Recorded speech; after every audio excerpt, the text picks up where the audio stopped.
What's up, everybody? Alex Brackey here. I want to talk to you today about branding and the importance of branding and what it can actually do. So it's actually way simpler than what most folks think it is. So here's the thing. I was listening to one of my all-time favorite entrepreneurs, Alex Hormozi. He was actually stating that he heard this from Gary Vaynerchuk. He was all pissed off because Gary came up with the quote.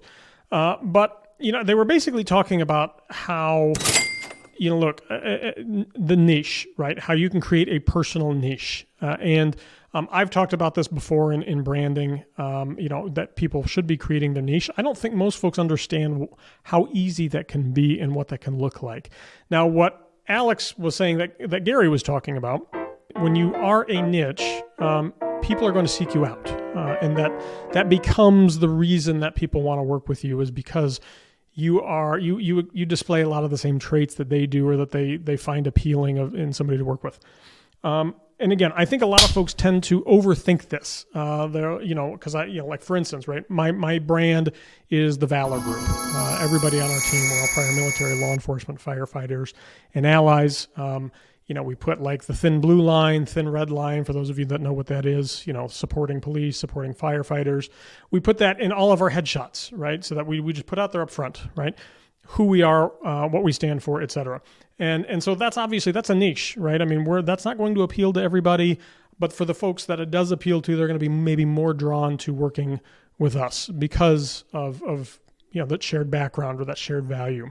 But it doesn't have to be that complicated. What Alex Hormozi and Gary Vaynerchuk were talking about was, each of them have really unique attributes, I'm not going to try to restate what theirs were, but like for me, right, I am, again, prior law enforcement, grew up in a military family. I tend to be pretty blunt, right? I have a dry sense of humor, sometimes a little bit of a dark sense of humor because of the background in policing. So I've got that sort of, I guess, tactical knowledge through my prior background. I am, very data driven. I believe in following data to make an informed decision in the industry. And I tend to be very hard charging type working individual, right? When you combine all those different traits, right, that creates, obviously, and again, there's others, right? I mean, we all have tons of these different traits, but when you lead with authenticity, right, and in your marketing and in your videos, your podcasts, whatever it is you're doing, if you're leading with authenticity, all of those different attributes are going to be coming out, and they're going to resonate and connect with other folks. And so I think the worst thing that you can do as a real estate professional or sales professional just in general is doing things the same way you see other people doing them, right? Now, yes, there are certainly times where I would say, guys, don't reinvent the wheel here, right? I mean, video is king, right? You should be, you see other people doing video, you should also be doing video, right?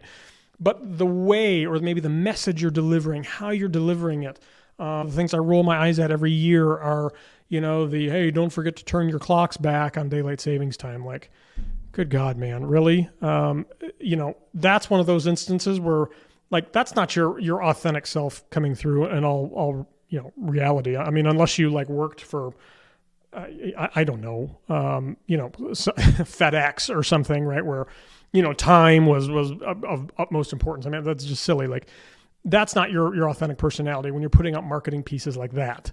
But when you're just being you, and your marketing reflects that, look, that's going to attract some people. It's going to piss some people off too, right? I mean, I have no doubt that somebody is watching this video and hating every word of what I'm saying, right? Just because of the way I say it, or because I have a colored background. I don't know, like they're going to hate something about it. And look, we're not going to do business, and that's totally cool. But there are going to be other people, right, that just hear that I'm kind of, blunt. I don't have a whole lot of political correctness. And they say, damn, like I'm tired of everybody who's not like that, right? Like they want to do business with somebody that is maybe more in line with who they are. And so that's what they were talking about, was having a niche doesn't have to be something super calculated. It can be just you, right? Because you have all these different traits, these 25 different traits or whatever the number is. And, there's somebody else out there that shares 15 of them, right? And when those 15 shine through and they're like, oh my gosh, I share so much in common with this person, just in the way they talk, act, whatever, like they're going to be more attracted to working with you than somebody else. And so the point here, guys, is you can develop a niche simply by being transparently you. That's the key here. Just be transparently you, whatever that looks like. And you will get more business for it, so long as you're consistent and you do it for over an extended period of time. Be authentically you, create your brand through your own personal niche, and you're going to be better off for it. Hope that helps.